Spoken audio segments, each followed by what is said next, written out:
Takkan ku ragu Tuhan, janji-Mu yang menghidupkanku, hanya Padamu Tuhan ku berseru, dan mataku tertuju Padamu.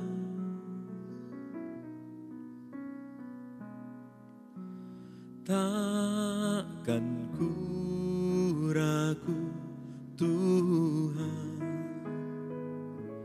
janji-Mu yang menghidupkanku, hanya Padamu Tuhan ku berseru, dan mataku tertuju Padamu. Kau selalu punya cara untuk menolongku, Kau selalu punya jalan keajaiban-Mu. Kau dahsyat dalam segala perbuatan-Mu, dan ku tenang di dalam cara-Mu.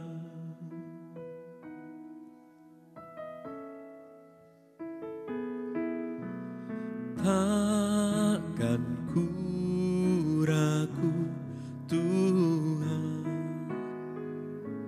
janji-Mu yang menghidupkanku, hanya Padamu Tuhan ku berseru,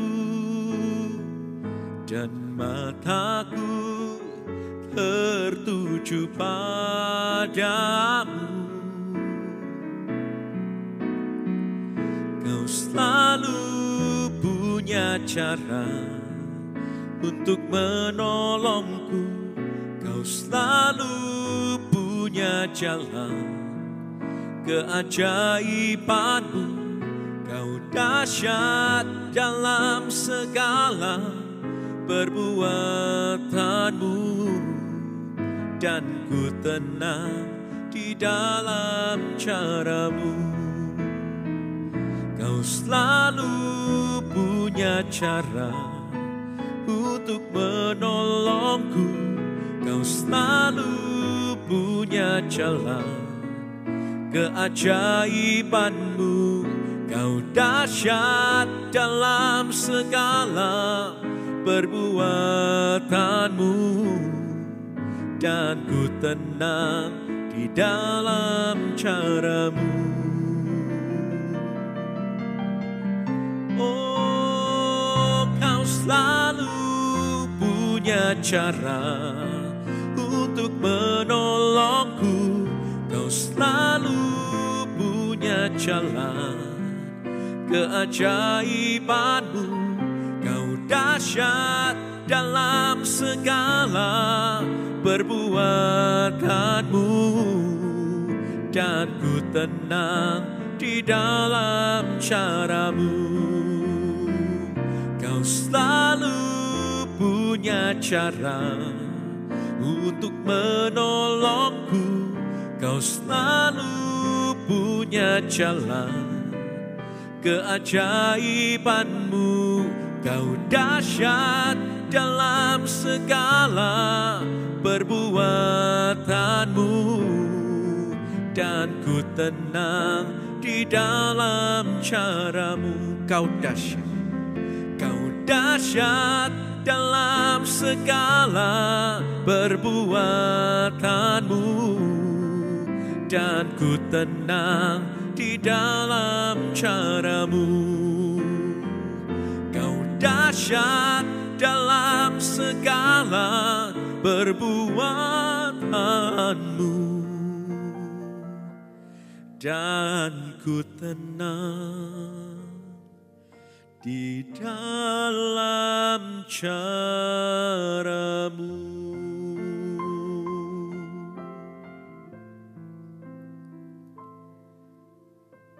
Kami percaya Tuhan kami tidak pernah meninggalkan kami. Kami percaya Tuhan kami tidak kekurangan cara menolong setiap kami umat-Mu. Biar pagi hari ini Tuhan kami angkat tangan kami menyembah di hadapan Tuhan dengan iman percaya bahwa Tuhan sanggup tolong setiap kami. Tidak ada perkara yang terlalu sulit bagi Tuhan. Hinaralama shanaralamo, Yesus, Kau tolong kami umat-Mu. Haleluya. Tak berubah kuasa-Mu sampai selamanya. Yesus, lara-laramu. Haleluya, laramu. Terima kasih Tuhan, Kau tolong kami umat-Mu.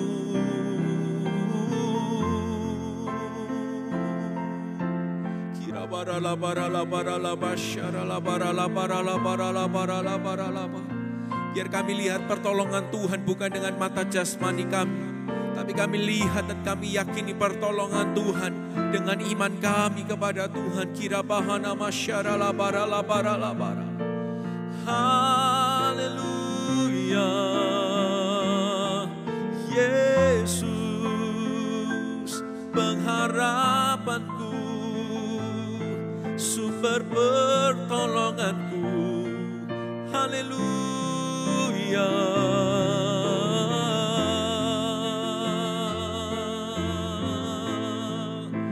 Yesus,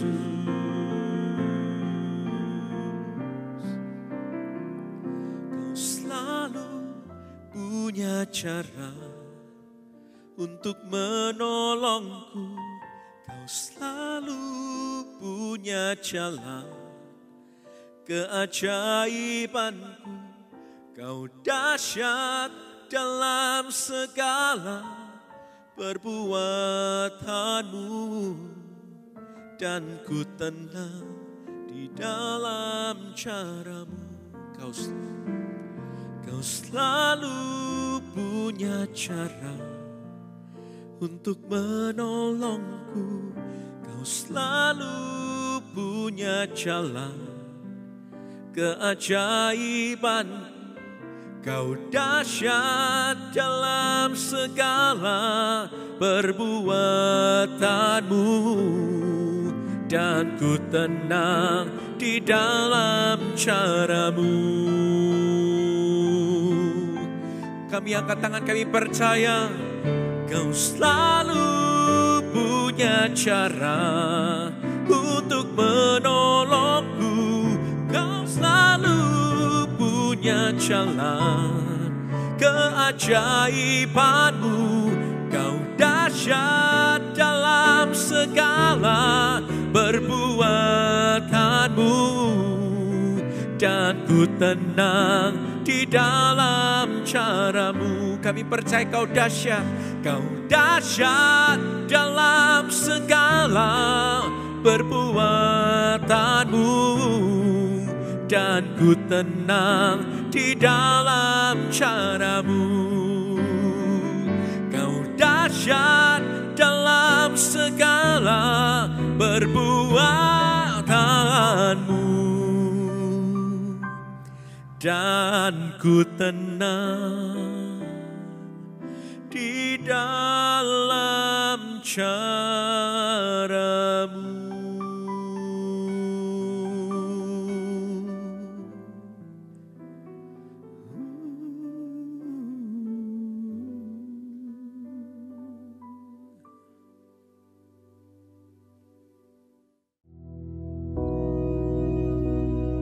Bapa kami yang di surga, dikuduskanlah nama-Mu, datanglah kerajaan-Mu, jadilah kehendak-Mu di bumi seperti di surga.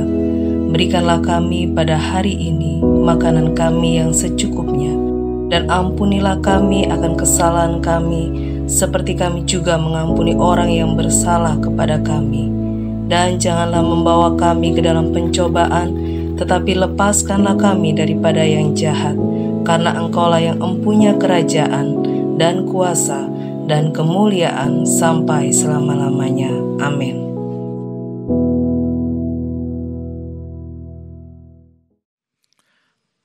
Haleluya, puji nama Tuhan. Roh Kudus adalah Allah yang baik. Dia adalah Parakletos itu yang diutus kepada kita supaya memimpin kita. Nah, saudara sekalian, untuk itu mari kita lihat pertama dalam Injil Yohanes pasal yang ke-14, kita baca ayat yang ke-16. Dikatakan di sini, Aku akan minta kepada Bapa dan Ia akan memberikan kepadamu seorang penolong yang lain, yaitu Parakletos, supaya Ia menyertai kamu selama-lamanya. Kata penolong ini di dalam bahasa Yunania adalah Parakletos. Ya. Ayat 17 sekarang, yaitu roh kebenaran. Dunia tidak dapat menerima dia sebab dunia tidak melihat dia dan tidak mengenal dia. Tetapi kamu mengenal dia sebab ia menyertai kamu dan akan diam di dalam kamu. Untuk seterusnya, ya, puji nama Tuhan. Nah, saudara sekalian, kita lihat sesuatu yang luar biasa di sini. Bagaimana Roh Kudus itu berkenan, tinggal, dan diam dalam kehidupan kita. Masuk dalam kehidupan kita. Nah, ini yang harus kita pahami dengan benar. Karena apa? Dia ini adalah roh kebenaran. Semua orang ingin hidup benar. Semua ingin hidup baik. Tapi hanya roh kebenaran, roh kebaikan, Roh Kudus ini, Parakletos ini yang bisa membuat hal itu terjadi dalam kehidupan kita. Oleh karena itu selalu beri kesempatan Roh Kudus untuk bekerja dalam kehidupan kita. Dunia tidak dapat menerima dia. Roh Kudus tidak mau sembarangan. Dia hanya mau tinggal, masuk dalam kehidupan orang yang sungguh-sungguh mau memberi kesempatan Roh Kudus untuk bekerja. Berbeda dengan iblis. Iblis tidak dikasih kesempatan, dia nerobos-nerobos berusaha masuk. Nah, kita lihat kehidupan Yudas. Bagaimana iblis masuk dalam kehidupannya. Dan apa yang terjadi selanjutnya? Dia menjadi pengkhianat. Bukannya ketika iblis masuk dalam Yudas, kemudian Yudas menjadi penginjil, KKR. Dan banyak orang mendapatkan jamahan Tuhan.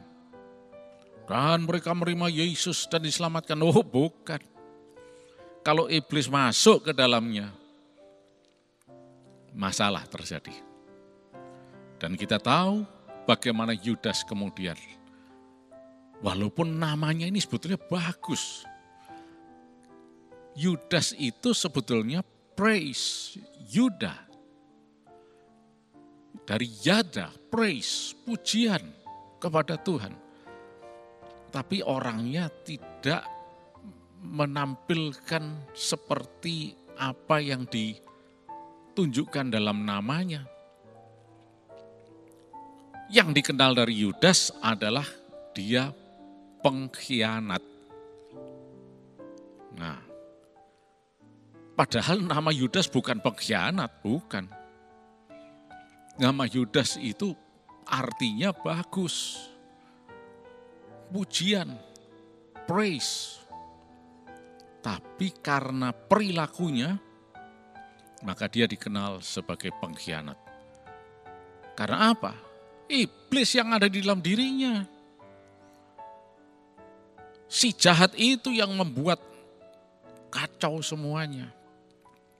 Berbeda kalau Parakletos yang tinggal dalam kehidupan kita. Dia akan memimpin kita ke dalam segala kebenaran. Karena dia adalah sang roh kebenaran itu sendiri. Dan dia berkenan menyertai. Dia berkenan tinggal dalam kehidupan kita. Kita lihat bagaimana Raja Saul. Itu dicatat di dalam 1 Samuel pasal 16 ayatnya yang ke-14. Bagaimana kemudian dia dikuasai oleh roh jahat. Nah, padahal sebelumnya Saul itu dipenuhi Roh Kudus. Tapi karena dia tidak menghormati Tuhan, Roh Kudus undur dari dia. Roh yang kudus tidak bisa tinggal dalam kehidupan yang tidak menghormati Tuhan. Nah, karena kosong, iblis yang masuk dalamnya. Dan kemudian membuat dia melakukan hal-hal yang aneh-aneh. Bahkan bisa dikatakan seperti orang gila, dan memang gila. Masa tiba-tiba dia kumat, kegilaannya kumat, dan kemudian dipanggil seorang yang memuji, menyembah, yaitu Daud, dan dia menjadi tenang. Karena roh jahat takut sama pujian. Tapi setelah Daud pergi, kumat lagi, kambuh lagi. Karena roh jahat yang bekerja dalam dirinya. Coba saudara sekalian, apakah wajar ada seorang mertua mengejar-ngejar menantunya untuk membunuhnya? Ya Saul ini mengejar-ngejar Daud, menantunya sendiri, anak sendiri sebetulnya. Hendak membunuh dia. Karena kuasa jahat yang bekerja dalam dirinya. Dan kita tahu sekarang, kalau ada hal-hal yang tidak berkenan di hadapan Tuhan terjadi, itu karena kesempatan diberikan kepada roh jahat. Maka dari itu mulai saat ini tutup semua celah. Hanya beri kesempatan Parakletos saja. Dalam Efesus pasal yang ke-5 ayat 18, kita bisa baca itu dikatakan di sana, Efesus pasal yang ke-5 ayat 18, ini merupakan satu perintah supaya kita selalu penuh Roh Kudus. Tapi hendaklah kamu penuh dengan roh. Awalnya mengatakan jangan kamu mabuk oleh anggur karena anggur menimbulkan hawa nafsu. Tapi hendaklah kamu penuh dengan roh. Nah, dengan kita penuh dengan Roh Kudus, maka kehidupan kita akan merupakan suatu kehidupan yang memuliakan Tuhan, dan inilah kehidupan yang berkemenangan di dalam Yesus. Inilah yang kehidupan yang mengarah kepada hari depan yang penuh harapan, karena dipimpin sendiri oleh Roh Kudus. Berbeda dengan Saul tadi. Coba saudara lihat. Kehidupan orang yang dipenuhi oleh kuasa jahat, roh jahat, Yudas pengkhianat, mengkhianati Yesus dan mendatangkan masalah besar sampai Yesus mati di atas kayu salib. Dan Yudas sendiri tidak memperoleh apa-apa, malah binasa, mati menggantung diri. Saul, dia dimasuki roh jahat, didiami oleh roh jahat kehidupannya. Dan dia melakukan hal-hal yang gila, tidak normal, dan seterusnya. Tidak ada hari depan bagi dia. Saul itu pahlawan sebetulnya. Dalam pasal sebelumnya dicatat bagaimana dia itu berkemenangan. Pergi berperang mesti menang. Tapi suatu saat maju pasal 17 dari 1 Samuel itu diceritakan Filistin menyerang dengan jagonya bernama Goliat. Saul tidak berani apa-apa. Dia tidak berani berhadapan dengan Goliat. Ketakutan semuanya. Untung ada Daud yang sebetulnya tidak masuk hitungan, tapi berhasil menaklukkan Goliat. Karena apa? Karena roh yang ada di dalamnya berbeda. Di dalam diri Saul roh jahat, di dalam diri Daud Roh Kudus. Nah, Roh Kudus memberikan kemenangan hari depan yang penuh harapan. Berbeda dengan Saul, apa yang dialami. Bahkan sampai akhir hidupnya pun juga bunuh diri lagi ceritanya. Ini ulah dari si jahat. Oleh karena itu jangan pernah beri kesempatan kepada iblis yang jahat itu. Tutup semua celah. Selalu minta supaya Roh Kudus memimpin kehidupan kita. Karena Roh Kudus sendiri ya, hanya Roh Kudus saja yang bisa membawa kita kepada hari depan yang penuh harapan. Tanpa Roh Kudus kita tidak punya harapan. Kita bersyukur sekali karena Roh Kudus atau Parakletos itu berkenan untuk tinggal dalam kehidupan kita. Kalau kita sungguh-sungguh beri kesempatan pada Roh Kudus, maka kita akan melihat perbuatan-perbuatan Allah yang ajaib dalam hidup kita. Karena dia Roh Allah yang berkuasa, Roh Kudus yang ajaib. Sakit, penyakit, kesulitan apapun, rontok semua dengan urapan kuasa Roh Kudus. Secara fisik mungkin kita mengalami gangguan, urapan kuasa Roh Kudus bekerja dan membuat sakit penyakit itu dienyahkan. Kita berdoa mujizat terjadi, organ-organ tubuh baru terjadi dalam diri saudara. Ginjal baru, pankreas baru, liver baru, jantung baru, kulit yang baru, mata yang diperbarui, paru-paru, jantung, dan sebagainya. Urapan kuasa Roh Kudus bekerja menyatakan kuasa dan mujizatnya. Berbeda dengan iblis. Dia yang merusak semuanya. Iblis yang membuat manusia susah, menderita, dan binasa. Karena dia pencuri, pembunuh, dan pembinasa. Dia datang dengan pandemi ini. Virus-virus menyerang manusia. Dan membuat korban berjatuhan. Ini ulah iblis. Tapi Yesus adalah juru selamat. Penolong kita. Nah, oleh karena itu saudara sekalian, mari jelas sekali saat ini. Hanya beri kesempatan pada Roh Kudus saja.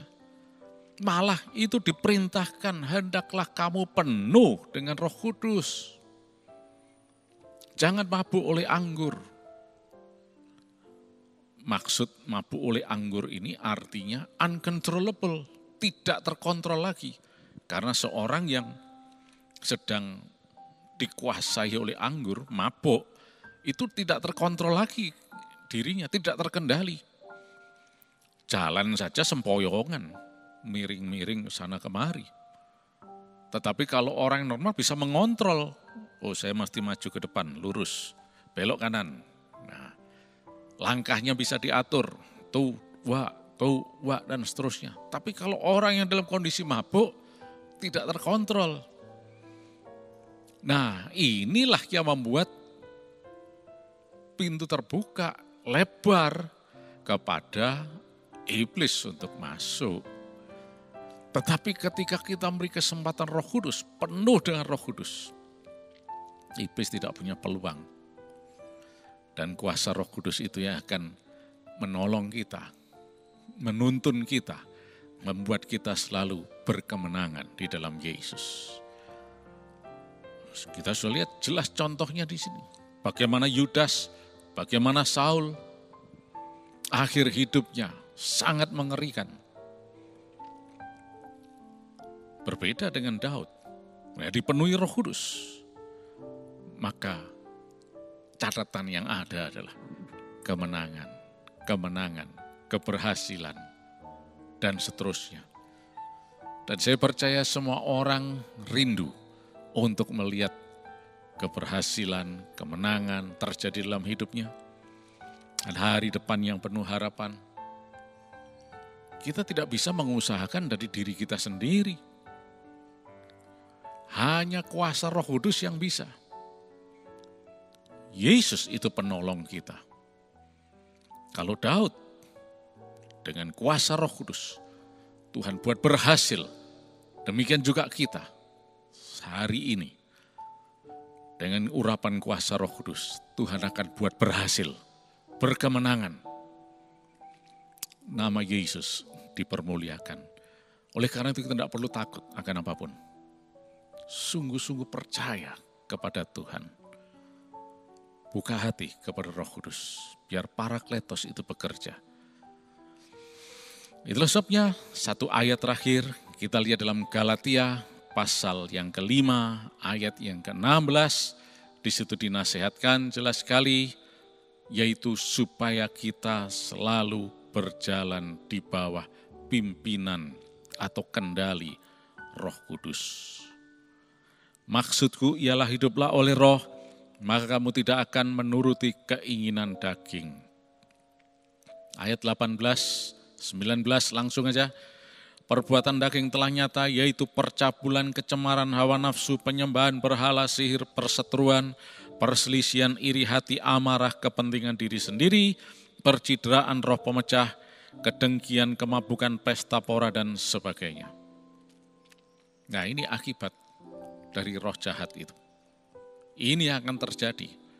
Dan kita tahu bahwa akibat dari hawa nafsu, kecemaran, sihir, perseteruan, perselisihan, semuanya mengarah kepada kebinasaan.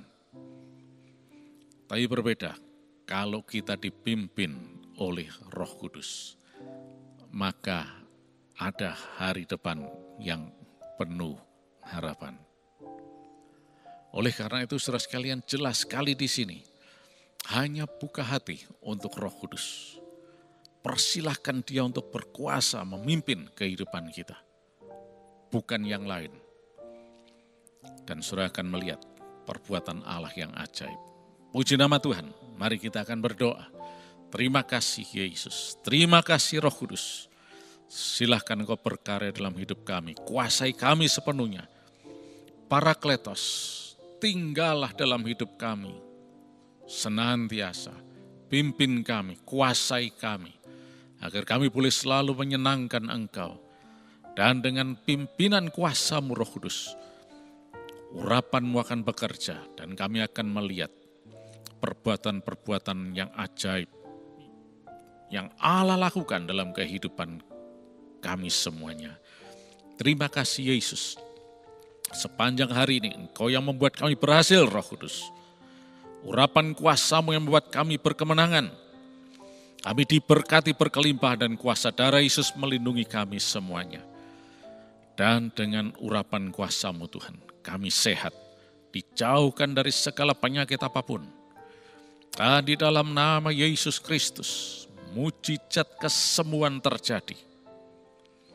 Organ-organ baru dipulihkan, terjadi dalam tubuh kami. Ginjal baru, pankreas baru, jantung baru, dan sebagainya Tuhan. Kami sehat dalam nama Yesus. Terima kasih Tuhan. Kami terima berkat-Mu, mujizat-Mu dalam nama Yesus Kristus. Amin.